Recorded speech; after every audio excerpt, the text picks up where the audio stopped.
उस्मान, मुझे ताज़ा तरीन सूरत हाल से आगाह कीजिएगा। बारिशों के हवाले से जो इस्लामाबाद में इस वक्त स्पेल जारी है मौसलाधार बारिश का, और कल हमने कुछ विजुअल्स देखे घरों के अंदर रोड्स के ऊपर पानी एक बड़ी जो कह ले तादाद में खड़ा हुआ था। जी बहुत शुक्रिया। चूँकि गुज़श्ता रोज़ जुड़वा शहरों में होने वाली जो बारिश थी उसने बड़े पैमाने पर जो है वो सैलाबी सूरत हाल पैदा की है, और उसकी वजह से जो शहरी हैं उन्हें काफ़ी ज़्यादा मुश्किलात का सामना करना पड़ा है। अगर इस्लामाबाद की बात की जाए तो इस्लामाबाद के अंदर तकरीबन 99 मिलीमीटर बारिश जो है वो सिर्फ 55 मिनट के अंदर जो है वो बरसी है, जबकि मजमूई तौर पर 1.5 घंटे के दौरान 100 मिलीमीटर बारिश जो है वो रिकॉर्ड की गई है। और उसके बाद हमने देखा कि G8 का इलाका, G9 और उसके साथ G11 और दीगर जो सेक्टर्स थे इस्लामाबाद के, वो देखते ही देखते जो है वो तालाब का मंजर पेश करने लगे। सड़कें जो हैं वो पानी में डूब गई, और कई लोगों की गाड़ियां जो हैं इस सैलाबी सूरत हाल के अंदर या तो फंसी रही या फिर डूब गई, और रात गए तक लोग जो है वो अपनी मदद आपके तहत अपनी इन गाड़ियों को उस पानी से निकालने में जो वो मसरूफ़ रहे। सेक्टर्स में जो पानी दाखिल हुआ उसकी वजह से लोगों के घरों में पानी दाखिल होने की वजह से काफ़ी ज़्यादा उनको मुश्किलात का सामना करना पड़ा। बरसाती नालों में शदीद तुग़यानी रही। इसके साथ अगर बात की जाए रावलपिंडी की, तो रावलपिंडी में नालालई में ग्वालमंडी के मुकाम पर पानी की सतह जो है वो 19 फुट तक, जबकि कटारियाँ के मुकाम पर जो वो 15 फुट तक जो वो बुलंद रही, और ख़तरे के सायरन बजाए गए। लोगों को फौरी तौर पर इनखला करने का जो वो हुक्म दिया गया कि फौरी तौर पर लोग जो वो बरसाती नालों के अतराफ़ में जो रिहाइश पजीर अफराद हैं वो यहाँ से महफूज मुकाम पर मुंतकिल हो जाएँ।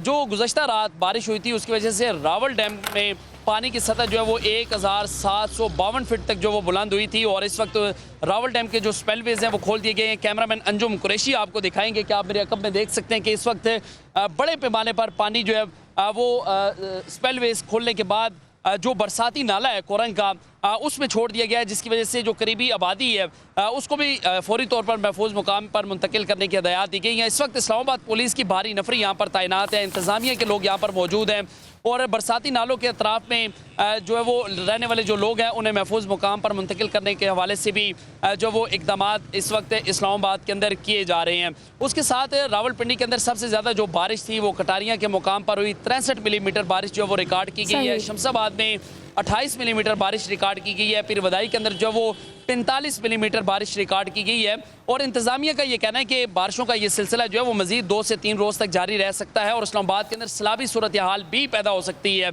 और गुज़श्ता रात जो बारिश हुई थी उसकी वजह से जो हाइकिंग ट्रेल्स हैं इस्लामाबाद के, जिनमें ट्रेल 2, 3, 4 और उसके साथ 5 और जो सैदपुर विलेज का अकबी रास्ता है उसे तहुक्म सानी इंतज़ामिया की जानिब से जो है वो बंद कर दिया गया, जिसका बाकायदा तौर पर जो नोटिफिकेशन है वो भी जारी कर दिया गया है। अगर रावलपिंडी के बरसाती नालों की बात की जाए तो रावलपिंडी के बरसाती नालों में गुज़श्ता रात जो वो शदीद तुग़यानी रही। वहाँ पर रेस्क्यू रावलपिंडी और वासा के जो एहलकार हैं वो तैनात रहे हैं। यही सारी सूरत हाल जो है वो रावलपिंडी में भी रही। रावलपिंडी की मुख्तलिफ शाराएँ जो हैं वो तालाब का मंजर पेश करती रही, और रात ये तक वासा रावलपिंडी की हैवी मशीनरी और अमला जो है वो वहाँ से पानी निकालने में मसरूफ़ रहा। ज़िया कॉलोनी में बड़े पैमाने पर जो वो पानी दाखिल हुआ, आर्या मोहल्ले के अंदर पानी दाखिल हुआ, जबकि टेक्सला यानी कि जो शहरी आबादी है वो बुरे तरीके से मुतासर हो रही है। Thank you very much Usman Mughal, बहुत शुक्रिया कि आप हमें इस्लामाबाद की ताज़ा तरीन सूरत हाल, इनफैक्ट जुड़वा शहरों की ताज़ा तरीन सूरत हाल हमें बता रहे थे। इस वक्त हमें नौरीन हैदर साहिबा ने भी ज्वाइन किया है जो कि माहिर माहौलियात हैं।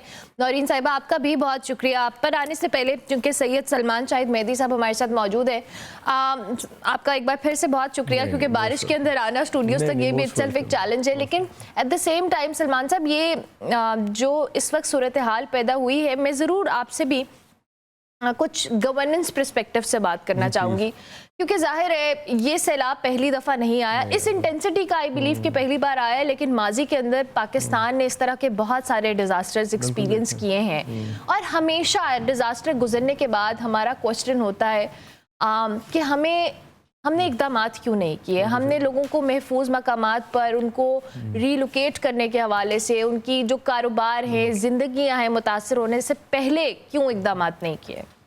थैंक यू वेरी मच अरमला, और आई एम वेरी ऑनर्ड कि आपने मुझे बुलाया है। उसकी एक ख़ास वजह है कि मेरा अपना सूबाई हल्का जहाँ से मैं इलेक्ट हुआ हूँ वो भी 60% इस वक्त डूब चुका है। तो मैं तो बेसिकली टेक्निकली इफेक्टीज़ में से हूँ। बिल्कुल। एक एग्जांपल से स्टार्ट करता हूँ कि आपका घर होता है, आपके वालिद हैं या शौहर हैं, वो उसके कस्टोडियन हैं, बिल्कुल सही, और उस घर की तरफ कोई आफत आ रही हो और वो आप फोरकास्ट कर लें तो वो पहला काम ये करेंगे कि अपनी सारी प्रायोरिटीज़ छोड़ के अपने घर को डिफेंड करने आ जाएंगे। एब्सोल्युटली। हमारा मुल्क भी एक घर है और जो हुक्मरान है वही कस्टोडियंस हैं। अब सबको पता था कि ये आफत आ रही है। पीएम साहब अभी भी इंटरनेशनल टूर्स पे हैं और जो सीएम साहब हैं जिनके सूबा बुरी तरह इफेक्ट हुआ है, वो चाइना से आई, फिर वो हॉलिडे पे दोबारा चली गई, नथिया गली है, पता नहीं कौन सी गली। तो ये आपको इनका माइंडसेट और बॉडी लैंग्वेज और आप सिर्फ इनका एटीट्यूड देख लें। एक गरीब आदमी जिसका सब कुछ लुट गया ना सैलाब से, उसको सिर्फ आपका एटीट्यूड चाहिए कि उसको ये पता हो कि ये they are available for us, और ये परसेप्शन बन गई है कि they don't give a damn about us.